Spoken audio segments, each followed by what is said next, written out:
Okay, hello everybody. I hope you all have been having a good week so far. My week's been okay so far. Just kind of boring at work. There hasn't really been a lot to do, but you know how it always is when these things happen. But um, but yeah. So we'll start this momentarily. Let's see here.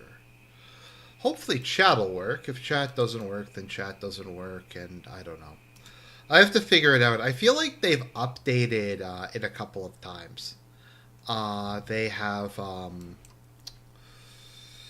gone through and released a bunch of updates for NVIDIA and for OBS, and because of that, neither of them like functions properly because these were functioning a couple days ago, like a couple weeks ago, but now they aren't. Okay, so we have a lot of Bibi stuff. Bibi has just gone full gamer. Full gamer, he's gone. He's just gone completely over the top, and of course, the U.S. is backing him to the hilt. They are sucking off Bibi because that is what they do, and that is the Joe Biden presidency in a nutshell. So we're going to cover all that. It's starting to look like this thing is going to escalate. I really, unless something dramatic happens behind the scenes, I don't really know how this is going to escalate further beyond where we are at the moment. So just give people a moment to join, and then we will start.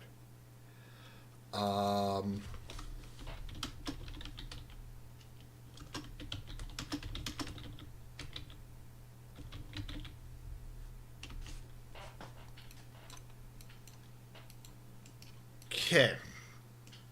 So, let's see here. So, what do we start off with? Okay, so there's some context we're going to have to go through first before we can even get to any of this. So, let me just find this. So, as those of you may or may not know, last year, the International Criminal Court issued an arrest warrant for Russian President Vladimir Putin. So let's just take a look at this. Is chat just not working? I guess it's just not working. Okay, well that's cool. Let me see here.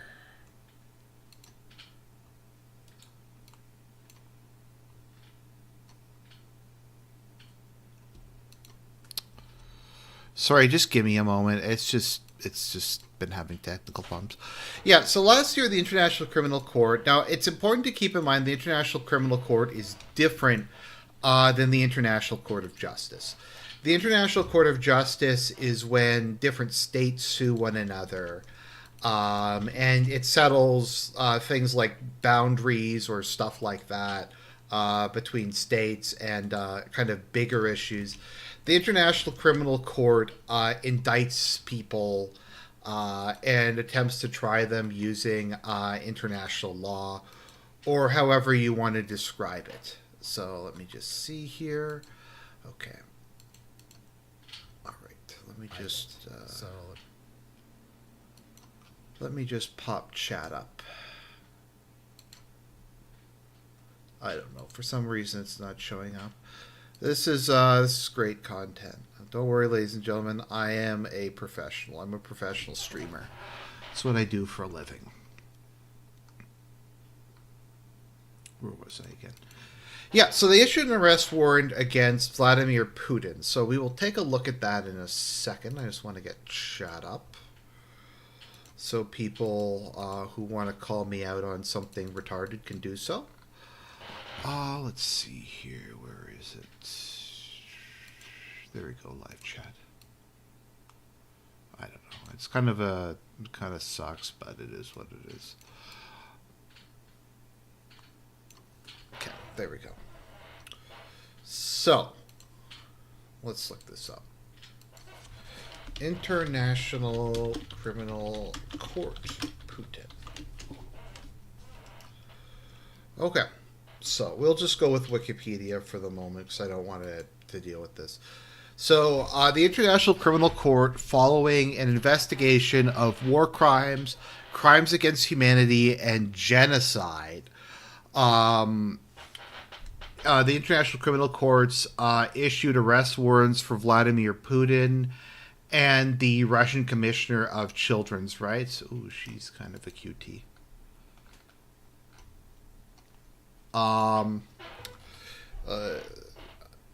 Because of the unlawful deportation of children during the Russo-Ukraine war. Now, the claim behind this is that Putin stole a whole bunch of kids from Donbass because he's evil and because he wanted to, indoctrinate them into Russian culture and destroy Ukraine. The Russian argument is that they were trying to remove children from children who they considered to be Russian citizens from an active war zone, and so this whole thing made a lot of sense. You can, whoever you want to go with it, you can. Now, the United States announced their support for this. Let me see here. Where is Biden? Okay, it doesn't say Biden, but we're gonna go to YouTube and we're gonna see if we can find Biden expressing his support. Biden.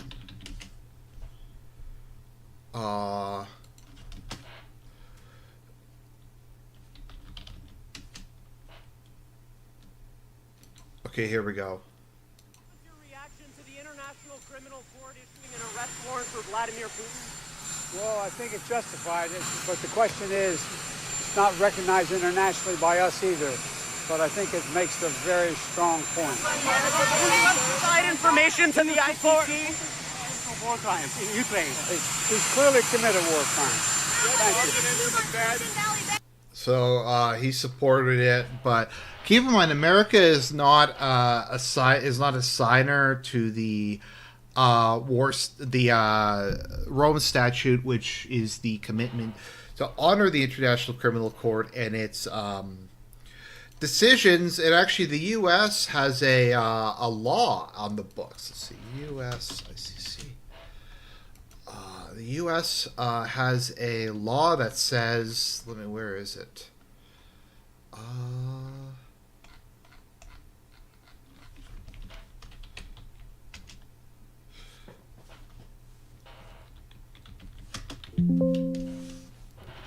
I'm trying to find it. I think the U.S. has said that if somebody gets if an American citizen gets arrested by the ICC, they will intervene militarily and prevent it from happening, prevent them from being punished.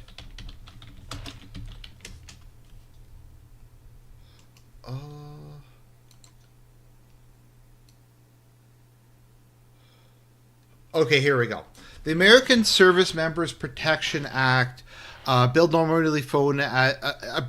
known informally as the Hague Invasion Act, is the United States federal law described as a bill to protect U.S. military personnel and other elected or appointed officials of the U.S. government against criminal prosecution by the ICC, to which the United States is not a party. Russia is not a party either, and neither is Ukraine, by the way.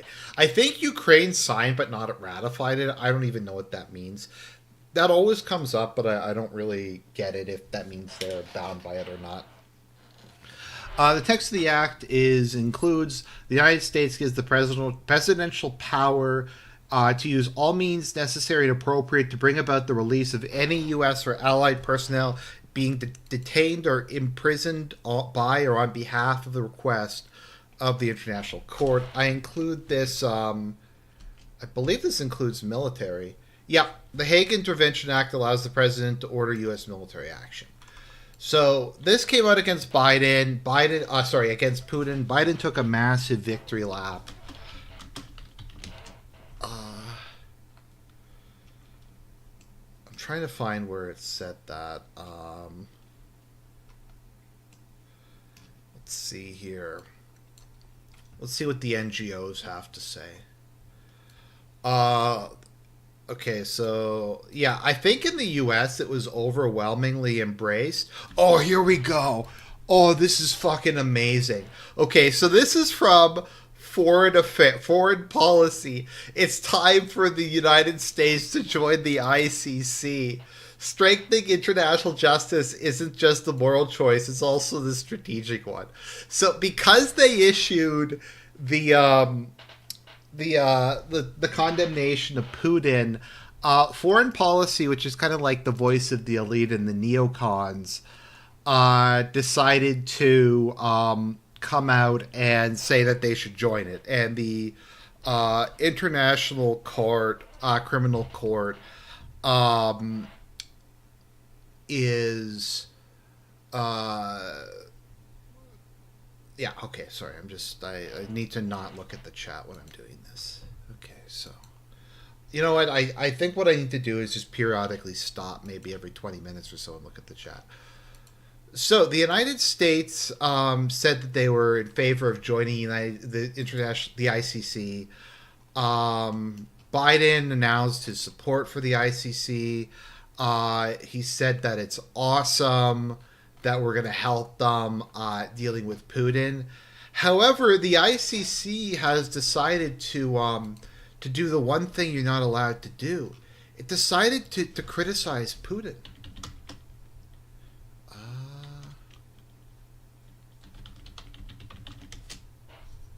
Let's see if I can find the clip. Let's see if I can find this amazing clip that came out.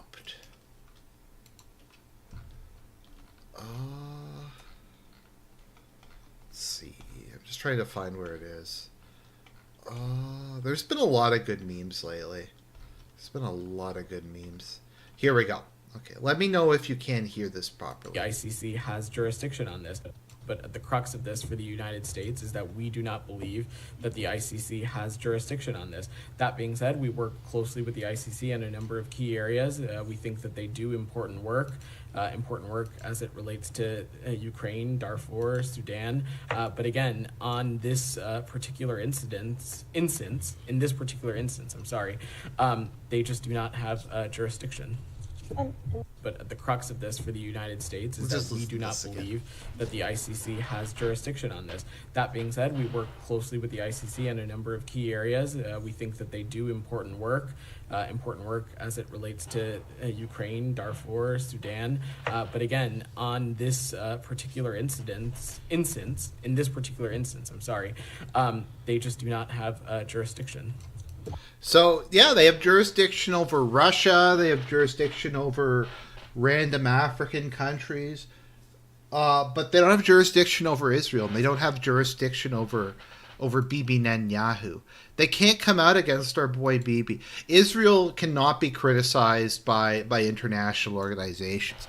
You see, we believe in the rules-based international order. And that means that people follow the rules of the international order. And one of those rules is that Israel is immune from all criticism and all prosecution. So they're going to have to deal with this. So the U.S. has issued a issue is going to have to come out against it. Congress, ICC. Okay, so Congress is taking action. U.S. lawmakers are coming out and they're saying, if you issue an arrest warrant against my boy Bibi Netanyahu,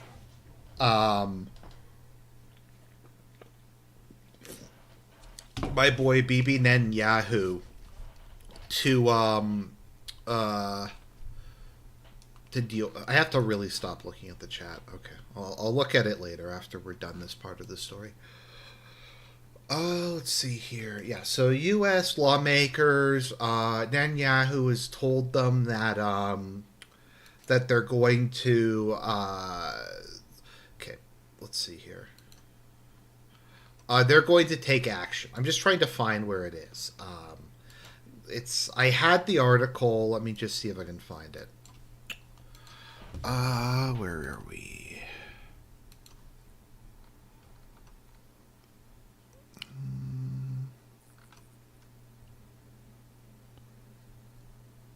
No, it's not WMD2 Electric Boogaloo. That's something we'll cover on the next Ukraine Cinematic Universe. Here we go. I think this is it. Okay. So Israel tells U.S. it will... Okay, is this it? I'm sorry. I thought I had this already, but I guess not. Where's Congress? Here we go. There it is. Okay, so I did have this. Okay. So, Scoop. Congress threatens ICC over Israel arrest warrants. The International Criminal Court has been warned by members of Congress in both parties that if it issues arrest warrants for senior Israeli officials, they will be met with U.S. sanction, and legislation to that effect is already in the works. You can't charge Netanyahu. I mean, you can't do that. Like, you can't ban Israel from the Olympics. You can do that to Russia. It's fine to ban Russia from the Olympics. It's fine to issue ICC warrants against Putin, but because of the rules-based international order, we cannot do it to Netanyahu. So Netanyahu, like the entitled bitch that he is, has said he's urged President Biden to intervene to help prevent the warrants. How is the U.S. able to... okay, firstly, why is the leader of another country coming to the U.S. and telling them you got to fix this on our behalf? And Biden's going to do it because he's a bitch, too. Bibi can't fight his own battles. He has to come to Joe fucking Biden, to Darkside Brandon, and get him to do it for him. So why is he doing that? How does the U.S. control the ICC if it's not even a party to it? Neither of these countries are even involved with the ICC. Like, why does it even really matter? Why does Israel even really care? I guess if Netanyahu wanted to go to like a country that signed on to the Rome Statute, he might get arrested. I guess that is the logic that we're going off at the moment. So let's see here. Speaker Mike Johnson, if unchallenged by the Biden administration, the ICC could create and assume unprecedented power to issue arrest warrants against American political leaders, American diplomats, and American military personnel, Johnson said. He says that like it's a bad thing. Like if they, I kind of wish they'd been doing this back in the early 2000s, like when Bush invaded Iraq or something, and you could get Cheney and Powell and all those fucking assholes and issue arrest warrants for them. That would have been cool. Immediately and unequivocally demand the ICC stand down. So they're just going, okay. Said the U.S. should think whether we stay a signatory to the Rome Statute, the treaty that established the ICC. I didn't think that they were a signatory to it, though.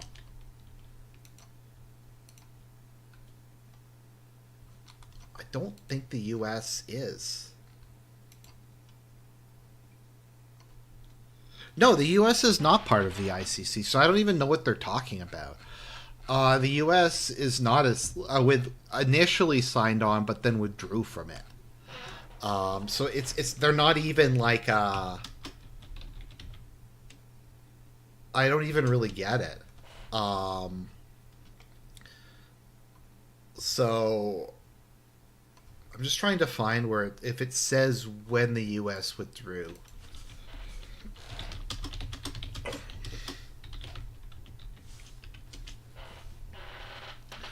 Yeah, the U.S. withdrew in 2002, so I don't even know what they're talking about.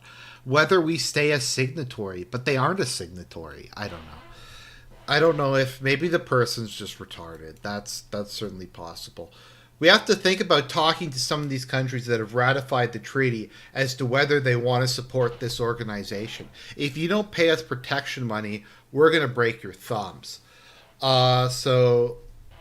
have both criticized the reported warrants, with Tories calling for strong consequences for both the president and Congress if they don't do it.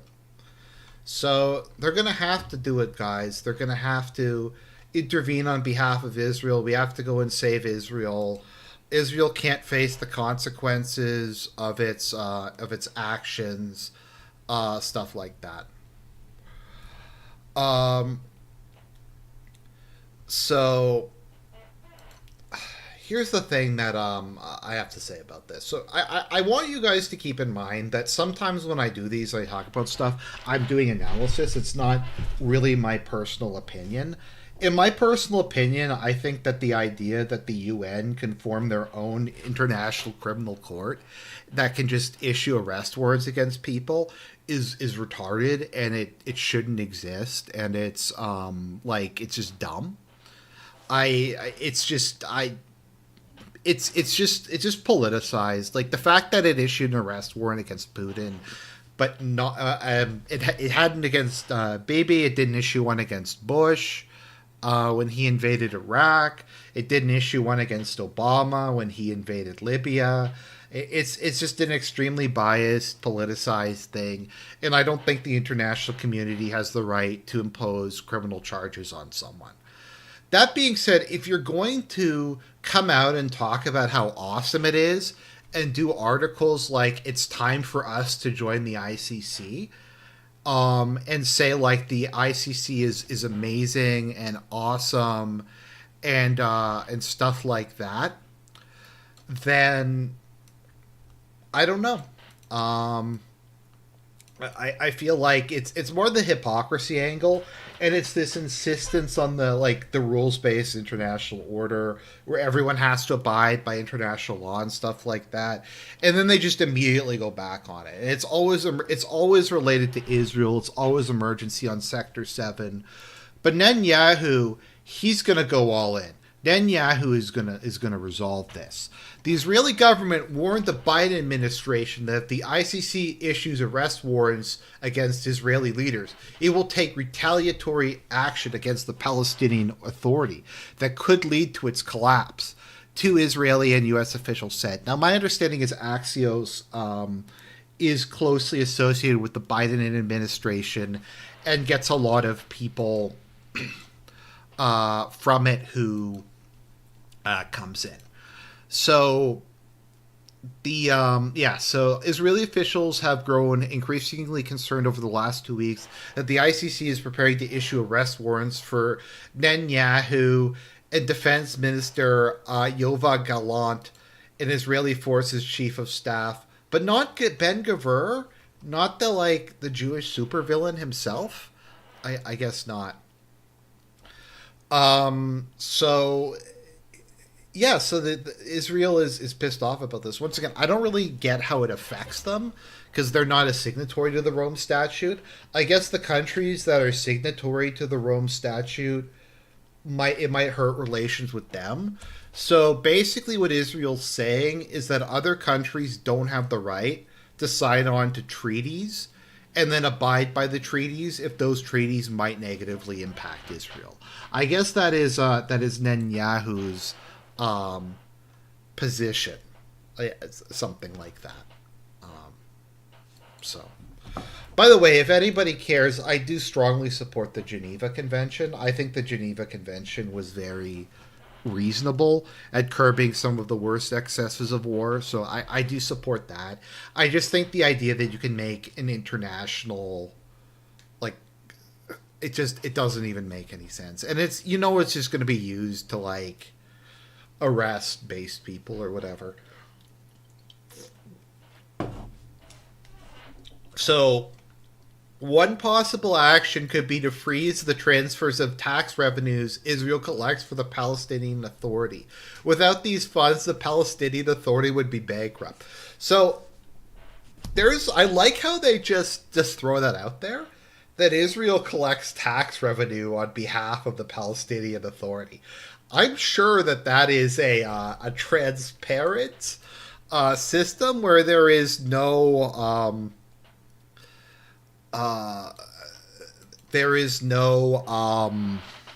what is it again? Um,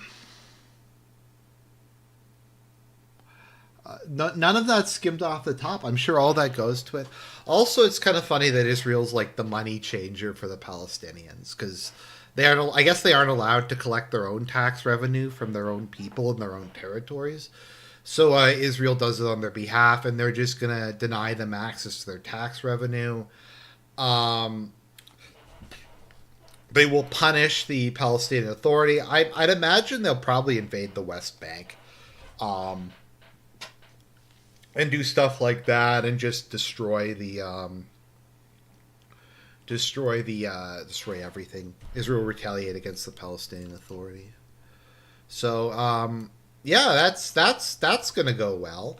That's not gonna lead to it some sort of a escalation if Israel decides to uh, destroy the Palestinian Authority. And then, the U.S. is going to come in and say it's awesome, and they're going to say, like, oh, Israel, it's so cool that you're destroying the Palestinian Authority. We're on board with this. And then, I don't know, China will issue, like, a resolution saying you shouldn't destroy the Palestinian Authority. And then, I don't know, the U.S. will veto it and say we support a two-state solution, and therefore we have to veto the two-state solution. And people will be like, Biden, why don't you tell Israel to stop? And he'll say, we can't tell Israel to stop. Israel has a right to defend itself. And that basically includes anything and everything.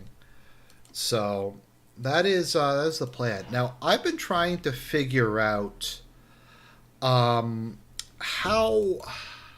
what is Israel's master plan in Gaza? Like, what is this whole thing even about? Because I don't get, like, what their goal is.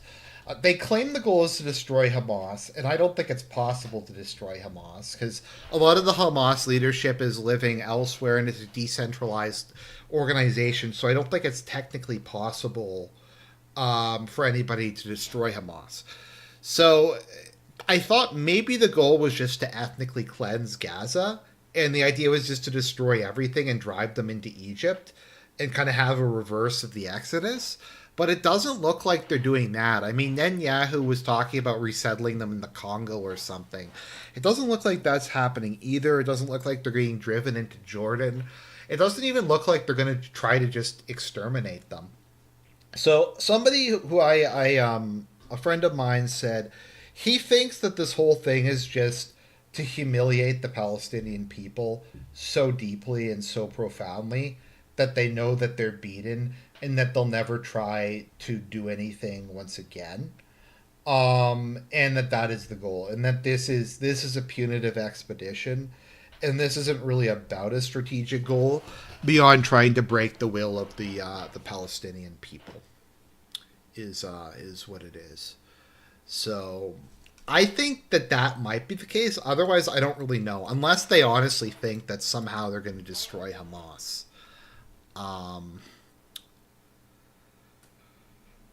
So, yeah, we have that. So, but Bibi is going to de-escalate. He's going to de-escalate this whole situation. He's going to de-escalate it. He has said that Israel will invade Rafah regardless of a hostage deal. Israel is going to attack with or without a deal. I mean, he's a man of peace. Prime Minister Netanyahu announced Tuesday that Israel will invade Rafah in the southern Gaza Strip even if Hamas agrees to their terms. The idea that we will halt the war before achieving all of our goals is out of the question, he said. We will enter Rafah and we will eliminate the Hamas there with or without a deal in order to achieve total victory. So, yeah, even if the hostages get released, we're still going to invade Rafah. We're still going to destroy it. So they've just been kind of bombing it into oblivion, but that's the plan. So, they're starting to claim that there's going to be EU sanctions against Israel once this whole thing happens. So let me just think about this for a moment. Let me just think about this for a moment. So Netanyahu is. Do you think it's going to make it more or less likely that the ICC is going to issue a arrest warrant against him because he does this? Do you think that this is going to lead to like a de-escalation, that the ICC is going to take a look at this, and the ICC is going to go, oh, wow, Netanyahu said that, and he's going to destroy the city that everyone's telling him not to destroy. So that means that we're going to, I don't know, we're going to just let him go. There's going to be no arrest warrant. And I mean, if they destroy the Palestinian Authority, I mean, that's also not going to help global opinion. But this is just kind of the way that Israel operates. And like, once again, and I've said this numerous times, and I even did a whole video on this, but people tend to ignore that. I think, and I've said this from the beginning, Israel should just rip off the bandage and just expel the Palestinians. Because I honestly don't know what else there realistically is that can end this crisis other than just one side wiping out the other. Like, they should have done this like decades ago. Because it's obvious a two-state solution isn't going to happen. It can't happen. You can't have a viable Palestinian state given the way that the settlements are set up. Like, how are the Palestinians supposed to have a state there? They can't.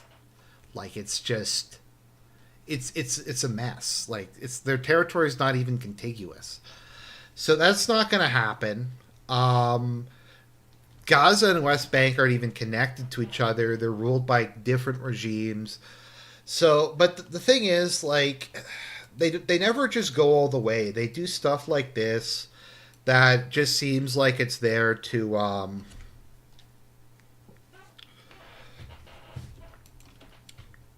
so. But there's no solution to this unless one side wipes the other out. I mean, if people in the chat have like a solution that I'm not thinking of, you can let me know. And I said this in the video I did on the topic. I don't think it's the area is just too small. Neither Israel has no strategic depth, and unless it has the West Bank and Gaza, it is just like it's just too narrow. It's this whole part here is just a massive liability. It can't even really deal with. So it's just also it just looks ugly. So it's like they say in Harry Potter, one must live by the hand of the other because neither can live while the other survives. Is kind of how I see the whole thing. But the thing I kind of have with it, so I think what will probably happen is, because Biden is such a bitch, he'll probably just say, we're going to take in all the Palestinians. What are the odds that Europe and Canada and North America and in America just says, we're going to take in all the Palestinians, Israel, you can expel them. We'll just claim that they're all refugees. We'll say that they're all refugees and we'll just send them to Western countries and flood them with them. And that will be the goal. I don't know. That's what I kind of think is the most likely outcome for this whole thing. Yeah, maybe they'll have a Palestinian ethno-state in Montana. So, yeah, we have that going on. Now that is that's a case where I just don't really know what it's going to do, because Netanyahu seems like he's committed to escalating this. The issue is Israel is shielded from all consequences of its actions by the U.S. Like, I don't know is there anything Israel could do that the U.S. would make the U.S. not support it. Like, if Israel sarin nerve gassed Gaza, would the U.S. stop supporting them? I think that's an interesting question, honestly. Because, as Nikki Haley said, the United States cannot exist without Israel. It just has to. It's in Israel is America's greatest ally. That's why Israel fought by their side in Korea and Vietnam, in the Gulf War, in the Iraq War, in Afghanistan, in Libya. Israel was on the front line in each and every one of those cases, supporting the U.S. So it's just, I don't know. I do have to say, though, I am kind of surprised by just how mask off this entire thing is. So we're going to look through some. So universities are well known as a haven of human rights and activism, and if you are at a university and you want to protest, you want to do some stuff, then yeah, you can do that. It's not like you're going to get cracked down. It's not like the police state is going to come in and oh wait, yeah, they are. So we've started to see basically mass arrests at most universities throughout the United States. We have all these students who are protesting. They're pro-Palestinian protesters. They've started to set up encampments. They've started to harass people, to do stuff like that. And they're just calling in the police, like militarized police are just beating people up and arresting them and stuff like that. And once again, as I've said many times, I think the pro-Palestine people are on average much worse people. If you've ever seen like a pro-Palestine like protest, the people who show up to those are like the lumpen proletariat. They're like, most of them are just fucking degenerates. They have like, they're like meth addicts. They have like piercings all over them and tattoos. They look like they haven't bathed in weeks and months and stuff like that. So I don't like the Palestinian protesters. I'm more sympathetic to Palestine. I wouldn't say I'm pro-Palestine, but so I think generally speaking, on average, the people who support Israel are better people, and I think a lot of them are honestly just kind of taken in by the rhetoric and the Judeo-Christian thing, and stuff like that. So to do more, demand schools divest from companies that support Israel's government. I like how capitalism, how the free market doesn't exist. So the free market exists when you want to cancel people, when you want to fire people for having bad views, when you want to remove products from your store, that's okay. But if somebody wants to not do business with companies that do business with Israel out of ethical concerns, they can't do that. They have no right to pick who they do business with. You don't have freedom of commerce. You don't have freedom of association. You don't have any of these freedoms because you're going against the Israeli lobby. And you have to remember the 20 million. And the 20 million means that they're above criticism. Now, once again, it's as I've said in the past, I thought that the army should have been called in to put down BLM and Antifa and all those guys. My issue is just the hypocrisy here.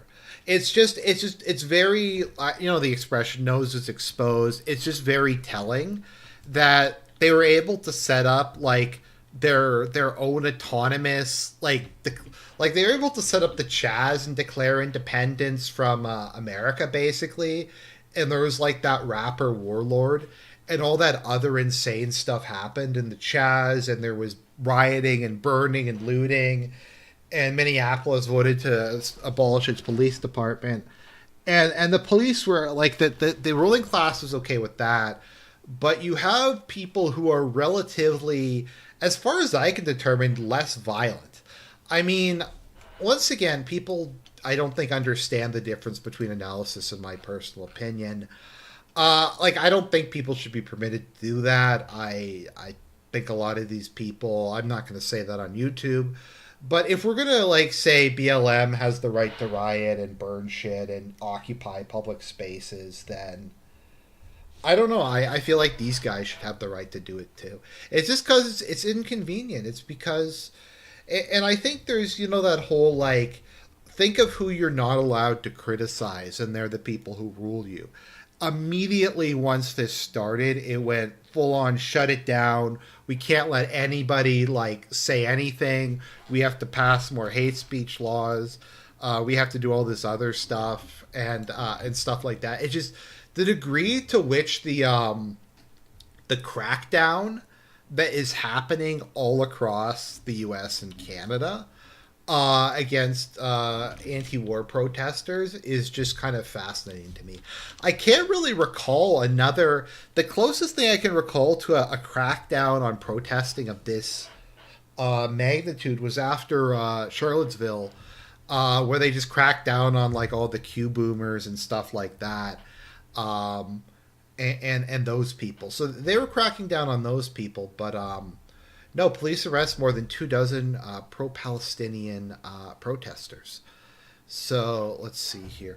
Now, the U.S. also did something that I find particularly interesting because, so the great esteemed politician Jill Stein, the head of the Green Party, got arrested because she was protesting. One of 80 protesters arrested at Washington University in St. Louis, Missouri on Saturday as a wave of anti-war demonstrations at the campus. So she was arrested. So in the United States, we have had two oppositions go forward and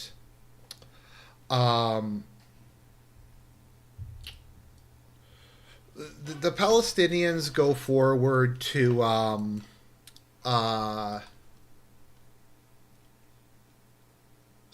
the U.S. has arrested two opposition candidates. They arrested Trump and they arrested Jill Stein.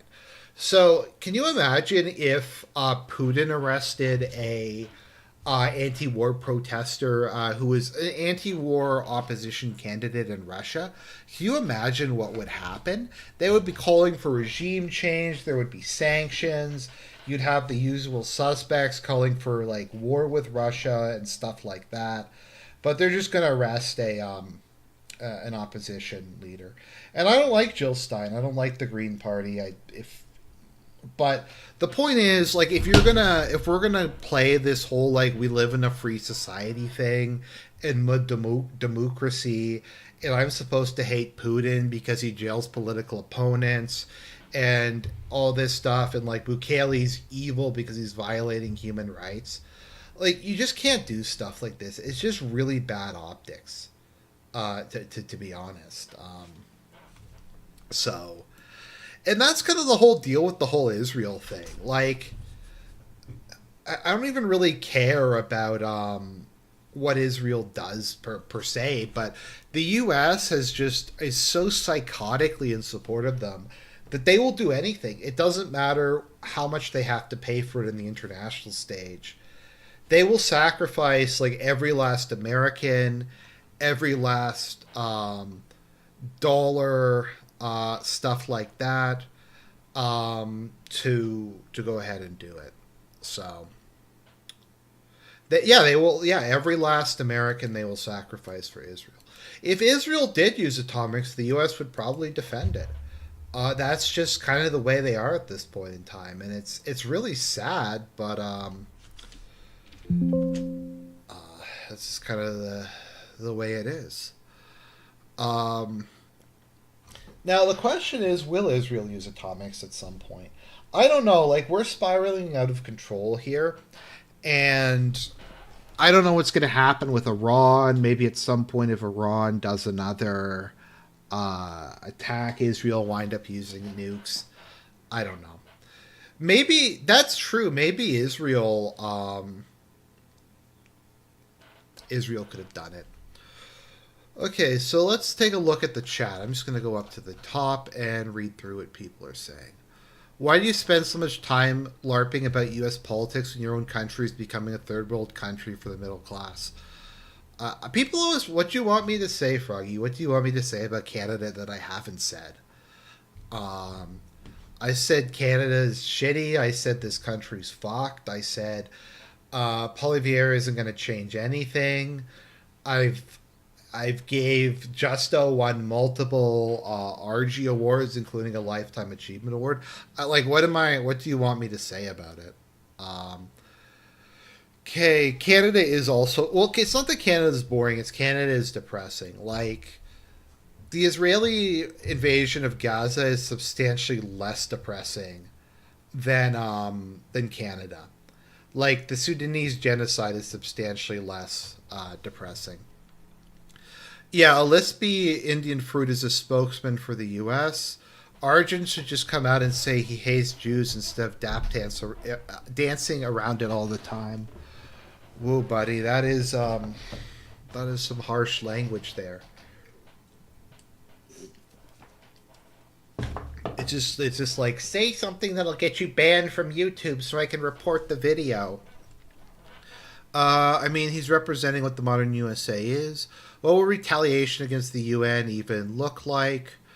I mean, I did a whole video on this in the past. Like, I did a video saying that for a variety of different reasons, the Jewish people naturally want to have a diverse society and are opposed to societies having any kind of identity because they stand out in those societies.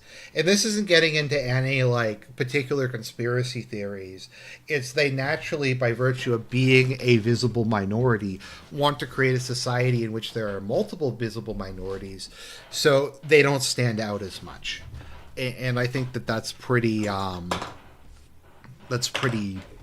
uncontroversial. I don't think that's really like a hateful or a weird thing to say.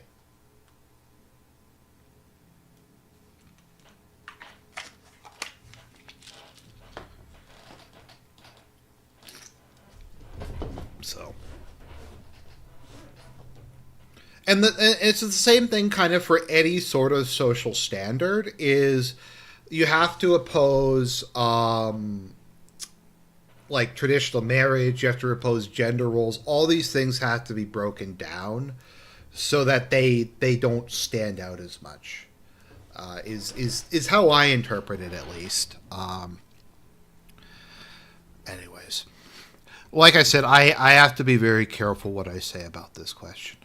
As I've said in the past, and if you go back to earlier videos on this channel, I used to call myself a Zionist. I used to support Israel on the grounds that it was Jewish nationalism.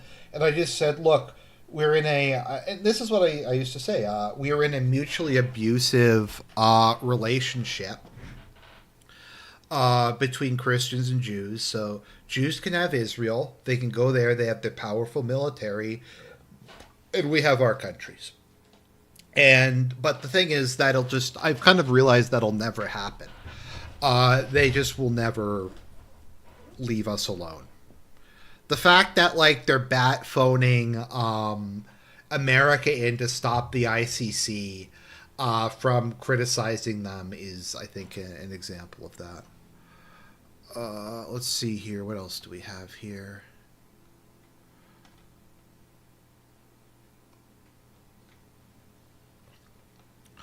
Okay, the Canadian government is stacking the... Okay, we have... Russia was not invaded, nor were hundreds of their citizens kidnapped.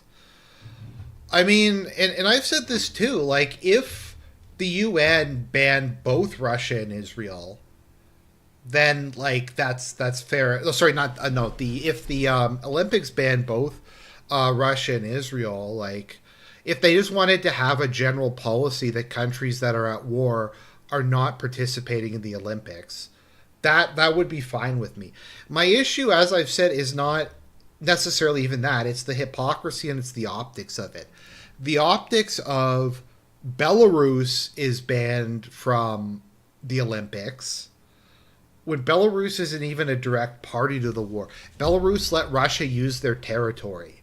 So I guess that means that, like, also, once again, let us go back to this, because this, I think, is important. New York Times, CIA, Ukraine. Okay, so the New York Times literally published this. We've been over it multiple times. The spy war, how the CIA secretly helps Ukraine fight Putin. And if you go back, there's like these dozen like CIA bunkers on the border. The listing post is part of a CIA supported network of spy bases constructed in the past 8 years that includes 12 secret locations along the Russian border. So I mean, you can say what you want. It's not as if there's like zero context to it, unless we're going to say once again that the New York Times is pro Russia propaganda. Let's see here. No embezzlement, I'm sure. And China, Iran, and Russia are not totally colluding on this whole thing. I mean, I say this all the time. Like, I think that China is full of shit. Their whole like, oh, we're anti-imperialist, but the U.S. just walks into it. Like, they every single time there's like an obvious trap for them, they just take the bait. Like, it's not even, once again, it's not even whether I agree or disagree. It's just the optics of the shit the U.S. does to support Israel are just really bad. Like threatening the ICC, like, and on behalf of the leader of a foreign country. Like, what's that about? We have, I think, like, also it just makes Biden look like a pussy. And it makes him look weak and like and pathetic and stuff like that. And it pisses off a lot of people and things like that. So, like, do I believe in the global majority? Do I think you have to do what the majority of the world say? No. I'm just saying, as a basic, like, logical, pragmatic thing, you don't want the rest of the world to hate you and want to destroy you. And I think you should strive, if possible, to have at least okay relations with as many people as you can. You shouldn't be actively seeking conflict and actively seeking to start beefs with people, which is basically what the U.S. has been doing. And as I've said, I'm not a third worldist. I don't even like China. I just want the U.S. to stop acting retarded. I don't think that is like that controversial a thing. Okay, how is this different than what Russia is doing to cities in Ukraine? Okay. Well, it's so Peter Teft, it's not just, it's the hypocrisy, it's the insisting on the rules-based international order when you don't stick by it. It's just stuff like that. Like, I did a video on Sunday about how Blinken went to China and like just threatened them to their face. While he was there, he held a press conference and said that they were going to sanction China. Like, there's no reason to behave like that. Like, if the U.S. put in just a little bit of class, a little bit of, not necessarily deference, but just basic politeness, I think it would help them out a lot. And I don't think they even need to compromise anything. It's just act like an adult. Okay, let's see here. Well, no, like, Israel has killed more people. I think that's unarguable. Not that many civilians have died during the Russian invasion of Ukraine. Let's see. Okay, I addressed the thing about Antifa. There's I missed the Chaz too. They burned down the thing in Minneapolis. The Jewish students are there to grant legitimacy to Israel. Palestinians don't want Israel. So I'll say this about Palestine, and I've said this numerous times. I think you can't be a human being, like a real human being, and not at least feel a bit for them. Because they are people who have been basically used by everybody for political purposes. The Arabs use them for political purposes. The Israelis use them for political purposes. The U.S. does. The Soviet Union did. Russia does. China does. And they're this people who is kept in permanent limbo. And it's not in really anyone's interest to resolve the crisis, because it gives Arab governments a something that they can deflect attention by demagoguing on. It gives Israel a reason to remain militarized, and Hamas was backed by Netanyahu because it created a credible security threat that he could use to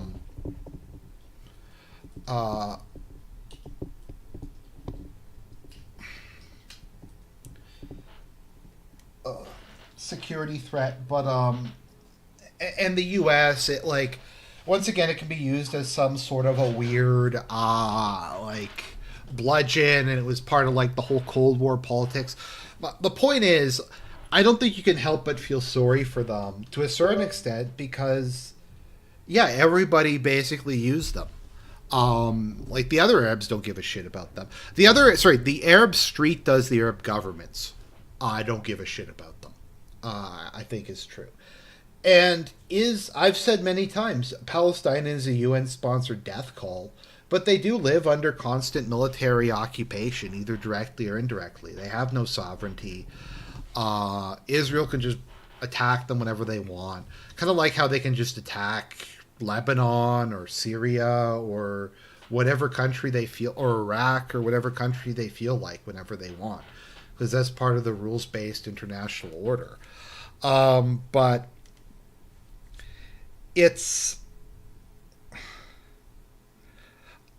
to a certain extent, also, like, I don't really know what else they're supposed to do. Are they just supposed to, like, lie down and say, "Thank you, Israel, can we lick your shoes"? Like, do we have to just give up everything? Do we have to accept the shitty map in the West Bank? I don't know. It's just, they are people who I think have been taken advantage of by a number of people politically. So, I don't know. I don't know if people agree with me or not, but I think regardless of whether you hate Hamas or like Hamas, or you hate the Palestinians or like the Palestinians, I think on a very basic human level, you kind of have to feel for them. And that they're stuck in this, like, basically endless nightmare. And,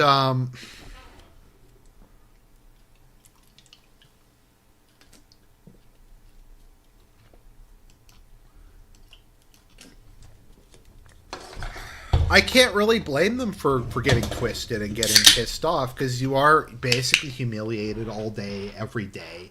Your entire existence is in a prison camp. So, like, yeah, you're probably going to lash out at your oppressor. You're probably going to jump on board with it. You have a whole bunch of young men who don't have any job prospects. They don't have anywhere else or anything else to do. And radical Islam offers them purpose in their life. It offers them meaning. It offers them a chance to strike out at the people who are basically just ritually humiliating them on a daily basis. So, like, the problem is most of the sorry, no, it's not actually a beer. I'm having a sparkling water. I'm having a sparkling root beer flavored water. Now, the problem with the pro-Palestine movement is most of it is like far left third worldists who hate Israel because it's they consider it a white country, and they figure hating Israel is hating white colonialism. Yeah, if you live in Canada, we have a brand called President's Choice that operates out of like Loblaws. So they have a stream of sparkling waters that are flavored based on different like soda flavors. So like there's a cola flavored one, there's a cream soda flavored one, there's like a ginger ale flavored one, there's a root beer flavored one. So it's just carbonated water and then some flavoring. My local superstore only packs normie sparkling water, Argent, haha. I'll check it out. It's President's Choice sparkling water. I'm not doing a commercial. It's kind of what I drink. I don't really drink alcohol, and I stopped. I try to not drink pop very often, just because it's bad for you.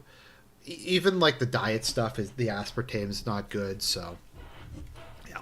Sorry if I'm doing an ad. I just like this stuff. Bubbly is also really good if you like sparkling waters.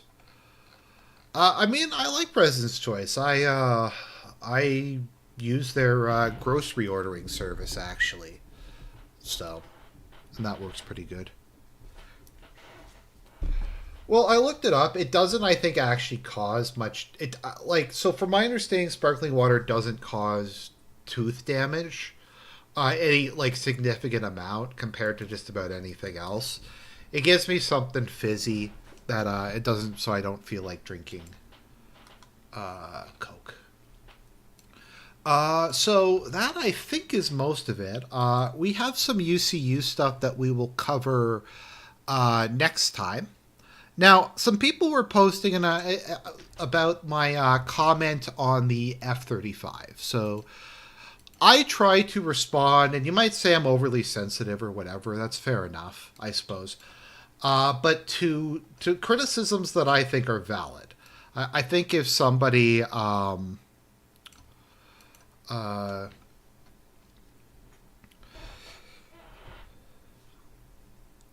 no. Oh, okay. Bubbly tastes too chemically sanitized. I love sparkling water. You know what? If you guys want, I'll do an Argent Tries It. I have a couple of these in the fridge. I have like a cranberry ginger ale one. I'll do an Argent Tries It. So.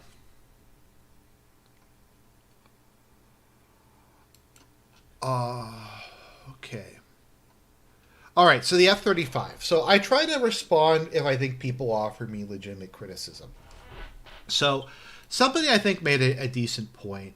Something that I try very hard to do is to be self-aware. And I think although there's a lot of stuff that you could probably say is lolcowish about me, from my bipolar to liking anime. I think it's on BitChute or Odyssey. Sorry, I had to take a whole bunch of Oh, thank you, Peter. That's very kind of you. I appreciate it. Get some sparkling water. I'll get some more. Next time I get groceries, I'll get an extra case. What was I saying again? There was like, I got a copyright strike or like a community guidelines strike a while back. I periodically, when they do a crackdown, I go back and delete a bunch of stuff. Sometimes I delete stuff because I don't agree with it anymore, or I thought it was cringy or poor quality. Some of the time I just get really worried that I'm going to get banned off of YouTube. So, mission capable doesn't mean they work. Every military not at war does not keep 100% or close to 100% of their stockpile ready to engage in a mission. That's fair enough. I mean, it would be a massive waste of money. The vast amount of military weapons and vehicles undergo maintenance. Carriers spend the vast majority of their service life in maintenance and repair. keeping every F-35 fully maintained would just be a tremendous waste of resources. F-35s are absolutely dominating in U.S. military exports, with requests from so many countries that their backlog is years long. The global community has deemed the F-35 the fighter of the future and has purchased accordingly. So my issue was like it wasn't even so much. Now, to be fair, I don't know what a decent readiness rate is for your aircraft. No,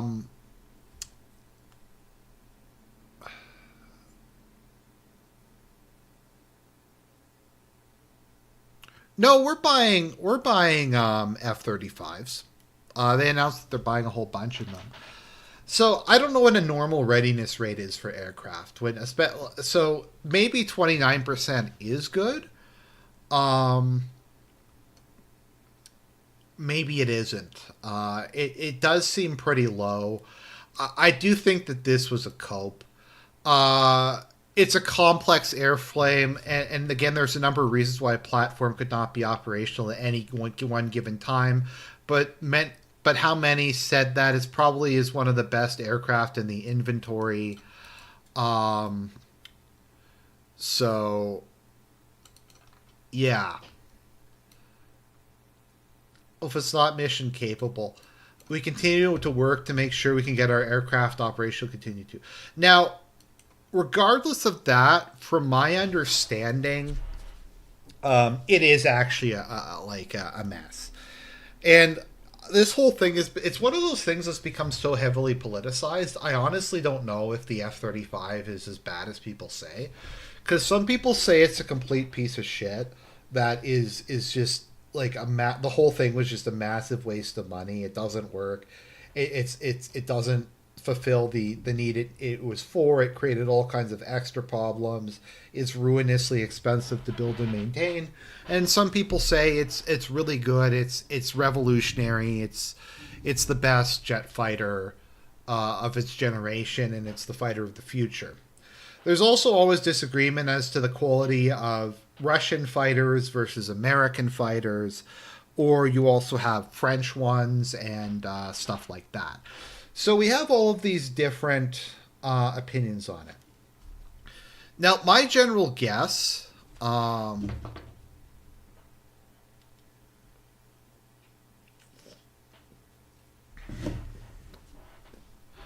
F-35B means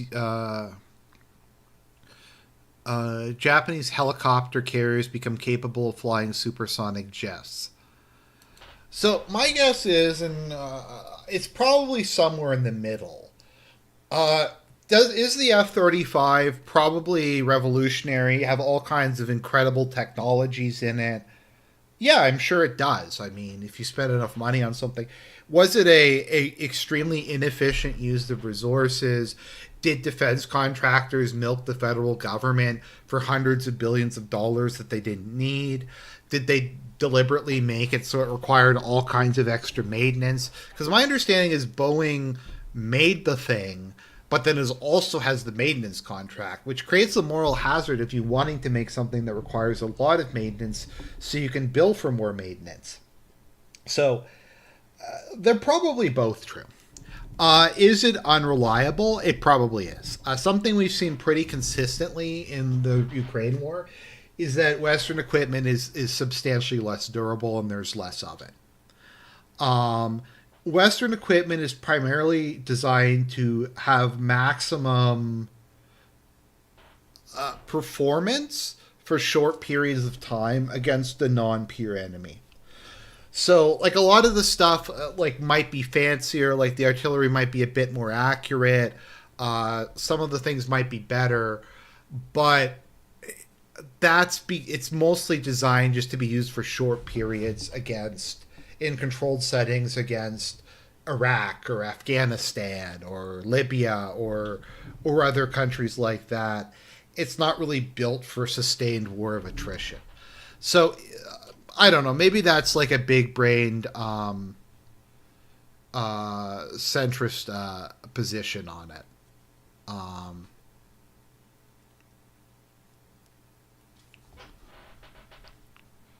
let's see here. I don't know. Maybe that's like a bad take. I don't know. Let's see here.